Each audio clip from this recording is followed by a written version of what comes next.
Sir మీరు ఇందాక చెప్పినట్టు కోచింగ్ అంటే అన్నిటినీ పెళ్ళిళ్ళకి పేరెంటాలకి వెళ్ళకూడదు, కొంచెం సినిమాలు తగ్గించాలి, ఫ్రెండ్స్ సరదాలు తగ్గించాలి అంటారు కదా. జీవితంలో అప్పుడు చూడాల్సిన సరదాలను చూడలేకపోతే ఈ కోచింగ్ వల్ల, ఈ కష్టాల వల్ల, ఇష్టపడుతూ చదువుతున్నాను అనే కష్టం వల్ల వాటిని మిస్ అయిపోతే మరి ఎప్పుడు వాటిని పొందగలం? ఈ వయసు మళ్ళీ తిరిగి రాదు కదా. ఇక్కడ 2 పాయింట్లు ఉన్నాయండి. అసలు అన్నీ వదులుకుని ఐఏఎస్ ప్రిపేర్ అవ్వమని చెప్పట్లేదు నేను. మొదటి పాయింట్, సర్వాన్ని వదిలేసి ఐఏఎస్ ప్రిపేర్ అవ్వమని చెప్పట్లేదు నేను. 2, చిన్న చిన్న ఆనందాలని కోల్పోతే లైఫ్ ఏంటి అన్నప్పుడు చిన్న చిన్న ఆనందాల్లో ఉండు, లైఫ్ వద్దు. యుద్ధ రంగంలో సైనికుడికి నా ప్రియురాలు మెసేజ్ పెట్టింది సార్ వాట్సాప్లో, ఒక్కసారి please sir, Indo Pak war జరుగుతుంటే ప్లీజ్ సార్ ఒక్క 1 minute sir, my dear Pakistani soldier, एक मिनट ठहरिए, मेरे को आया है कुछ, मेरी మెహబూబా సే జహాఫ్నా సే అంటే చల్రా భయ్ ఆడు వేసేస్తాడు. జీవితం అనేది యుద్ధరంగం. యుద్ధరంగంలో ఉన్నావును అనుకున్నప్పుడు, కురుక్షేత్ర సంగ్రామంలో సైనికుడిగాను ఉన్నప్పుడు చిన్న చిన్న ఆనందాలు కోల్పోవాల్సిందే. Accept it. నేనేమన్నానంటే కోల్పోమని చెప్పడం లేదు, కోల్పోమని చెప్పట్లేదు, ఎలా పొందాలో తెలుసుకో అని చెప్తున్నాను నేను. ఎప్పుడు పొందాలో తెలుసుకోమని చెప్తున్నాను నేను. దాన్ని సిచ్యుయేషనల్ మేనేజ్మెంట్ అంటారు సైకాలజీలో. ఇదంతా పెద్ద డిస్కషన్. ఇక 2, పెళ్ళికెళ్ళు. నేను వెళ్ళొద్దంటలేదు. పెళ్ళిలో అనేక మంది వచ్చారు, సెల్ఫీలు, ఫేస్బుక్లో లైవ్, యూట్యూబ్లో లైవ్ స్ట్రీమ్ పెట్టారు, నగలేసుకుని కొంతమంది వచ్చారు. ఫుడ్ ఐటమ్స్ అక్కడ ఉన్నాయి, north Indian foods, south Indian foods, continental అని ఇలా ఉన్నాయి. నువ్వు పెళ్ళికెళ్ళి నీతో పాటు ఒక పచ్చిగా చెప్తున్నాను, అలా చెప్పకూడదు తెలిసిన, ఒక పెట్ డాగ్ని తీసుకెళ్ళావు. పెళ్ళికి వెళ్ళిన తర్వాత బయటకు వస్తుంటే పెట్ డాగ్ కాంటినెంటల్ ఫుడ్ అంటే ఏంటి, నార్త్ ఇండియన్ ఫుడ్కి సౌత్ ఇండియన్ ఫుడ్కి తేడా ఏంటి అబ్జర్వ్ చేయలేదు. నార్త్ ఇండియన్ ఫుడ్ ఐటమ్స్లో ఎక్కువ వీట్ ఉంటుంది, సౌత్ ఇండియాలో ఉండదు, ఎందుకు అబ్జర్వ్ చేయలేదు. లైవ్ స్ట్రీము, ఫేస్బుక్ స్ట్రీము, ఈ స్ట్రీము, ఆ స్ట్రీమ్ అనే సోషల్ మీడియా అనే టెక్నాలజికల్ డెవలప్మెంట్ అయింది. దీని వెనకాల ఉన్న సోషియో ఎకనామికల్ ఇంపాక్ట్ ఏంటి అబ్జర్వ్ చేయలేదు. పెళ్ళిళ్ళు తంతులు జరుగుతున్న విధానము అబ్జర్వ్ చేయలేదు. ఏవి అబ్జర్వ్ చేయకుండా బయటకు వచ్చిన పెట్ డాగ్ నువ్వు అలా వస్తే తేడా లేదు. ఒకవేళ అబ్జర్వ్ చేస్తే అదంతా యూపీఎస్సీ ప్రిపరేషన్లో భాగం అని గుర్తించు. సినిమాకెళ్ళు.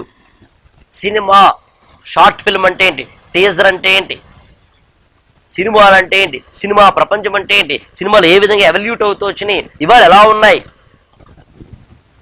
భారతీయ సినిమా ఏంటి, హాలీవుడ్ ఏంటి, టాలీవుడ్ ఏంటి, బాలీవుడ్ ఏంటి, బిజినెస్ ఏంటి, అమితాబ్ బచ్చన్ యొక్క రోల్ లేదా ఇంపాక్ట్ ఏంటి, ఇలా నువ్వు ప్రోబింగ్తో వెళ్ళు, ఆలోచిస్తూ వెళ్ళు, తెలుసుకుంటూ వెళ్ళు, జ్ఞానాన్ని పెంచుకుంటూ వెళ్ళు.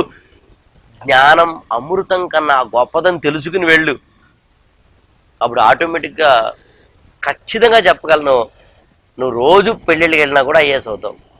అందునే పుస్తకాలు మాత్రమే పట్టుకుని రూముల్లో కూర్చుని ఇంకొక పని లేకుండా, ఇంకొక పని ఏం చేయకుండా కేవలం పుస్తకాలు చదివిన వాళ్ళకి ఐఏఎస్ రాలేదు. రామ్ గోపాల్ వర్మ జిఎస్టీ సినిమా నేను చూశాను సార్ నువ్వు ఓపెన్గా చెప్పిన కుర్రాళ్ళకు కూడా, అమ్మాయిలకు కూడా ఐఏఎస్ వచ్చింది. It is not matter of IAS రావడం రాకపోవడానికి నువ్వు తిరిగావా లేదా అన్నది కాదు. నీ బ్రెయిన్ ఎప్పుడు 24/7 యూపీఎస్సీ మోడ్లో ఉందా లేదా అంత పాయింట్. నీ వైఫై యూపీఎస్సీ వైఫై ఆన్ అయ్యిందా లేదా అంత పాయింట్. నీ యూపీఎస్సీ బ్లూటూత్ ఆన్ అయ్యిందా లేదా అంత పాయింట్. నువ్వు నిరంతరము యూపీఎస్సీ మోడ్లో ప్రిపేర్ అవుతున్నావు పాయింట్. నేను ఇందని చెప్పిన ఉదాహరణే, భారతదేశంలో ఆడవాళ్ళకి లేదా అందరికీ కూడా బంగారం మీద మోజు ఉంది. దీనివల్ల బ్యాలెన్స్ ఆఫ్ పేమెంట్స్ ఎలా ఉన్నాయి ఏంటనేది ఓసారి 2015లోనే ఎప్పుడు క్వశ్చన్ అడిగాడండి. ఇండియన్ మ్యారేజ్ సిస్టమ్ ఏ విధంగా మారుతోంది, దానివల్ల వచ్చే ఏమున్నాయి అనేది ఒకసారి జనరల్ ఎస్సేలో అడిగాడు. యువత సినిమాల ప్రభావం చెప్పి ఒకసారి జనరల్ ఎస్సే అడిగాడు. ఒకసారి 100 సార్లు అడిగాడు.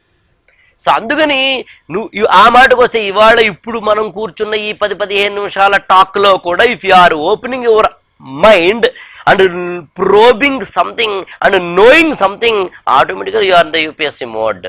నువ్వు క్లాసులో కూర్చున్న లెక్చరర్ చాలా అద్భుతంగా చెబుతున్నా నీ మైండ్ అక్కడ లేనప్పుడు, ఇది యూపీఎస్సీ స్ట్రాటజిక్ మైండ్ కానప్పుడు నువ్వు అక్కడ ఉన్నా ఒకటే, అక్కడ ఉన్నా ఒకటే. సో అందుకని పుస్తకాలు చదివారా, పుస్తకాలు పురుగ్గా ఉన్నారా అన్నది కాదు, ఎక్కువ జ్ఞానం పుస్తకాల్లో ఉంటుంది కాబట్టి ఒకప్పుడు పుస్తకాలను చెప్పాం. సాధారణంగా పుస్తకాల్లో మాత్రమే జ్ఞానం ఉండేది 1980s అండ్ 90sలో. తర్వాత కాలక్రమంలో పుస్తకాలు మాత్రమే కాకుండా resources from the coaching institutions 1990s ఆ ప్రాంతంలో ఎంసెట్ రాయాలి అంటే కోచింగ్ ఉండేది. అంతకుముందు కోచింగ్ అక్కడ లేదుగా. కాలేజెస్, కోచింగ్ సెంటర్స్ రిసోర్స్ఫుల్ అయినాయి. ఆ తర్వాత పర్సనల్ కోచింగ్, ప్రైవేట్స్ అంటాం, మరి మీకు ఎంతవరకు తెలియదు కానీ ట్యూటోరియల్స్, మీకు బెటర్ టు సే, అది వచ్చింది. ఆ తర్వాత టెక్నాలజీలో గూగుల్ వచ్చింది. ఇవాళ పుస్తకంలో ఉన్నది అందరూ చదివేశారు కాబట్టి, చదువుతారు కాబట్టి, అంతకన్నా ఎక్కువ వీడింగ్ అవుట్ చెయ్యాలి అంటే ఒక 100 వేకెన్సీస్కి 1,00,000 మంది అప్లై చేస్తున్నప్పుడు, 10,000 మంది ఏమో మెయిన్స్ రాస్తున్నప్పుడు, ఈ 10,000 మందిలోంచి కేవలం 2,000 మందిని మాత్రమే, 200 మందిని మాత్రమే తీయాల్సి వచ్చినప్పుడు యూపీఎస్సీకి ఏం చేయాలి? మిమ్మల్ని వీడౌట్ చేయాలి. పుస్తకాలు అందరూ చదువుతారు కదా, పుస్తకం కన్నా భిన్నంగా ఏం చదువుతారు తెలుసుకుందాం. పుస్తకానికి, జీవితానికి, సమాజానికి అనుబంధం పెడుతూ ఎవరు చదువుతారు తెలుసుకుందాం. అనుసంధానం చేస్తూ ఎవరితో తెలుసుకుందాం. మారిపోయింది ప్రపంచం.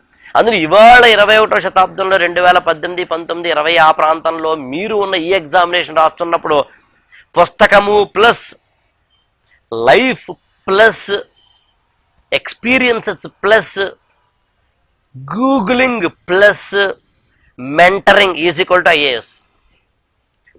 Questioning next, probing or analyzing next, knowing next, synthesizing next, communicating is the steps, 5 steps లో నువ్వు ఐఏఎస్ అవుతున్నావు. ఇవేమీ తెలుసుకోకుండా ఐఏఎస్ ప్రిపేర్ అవ్వా అనుకోవడం వేస్టే. ఇవేమీ చెప్పకుండా కోచింగ్ సెంటర్లో మేము ఐఏఎస్కి కోచింగ్ ఇస్తున్నాము అనడము వేస్టే. క్లాసులో కూర్చున్న 100 మందిని ఆలోచింప చేయకుండా కోచింగ్ ఇస్తుంటే కోచింగ్ సెంటర్ కానే కాదు. నువ్వు క్వశ్చన్ చేయనప్పుడు, ఆలోచించినప్పుడు, ఇన్ఫర్మేషన్ గ్యాదర్ చేసుకోనప్పుడు, దాన్ని సింథసైజ్ చేసుకోనప్పుడు, దాన్ని కమ్యూనికేట్ చేయనప్పుడు నో యూజ్. సో అందుకని ఆ పాయింట్ ఆఫ్ వ్యూ అనమాట.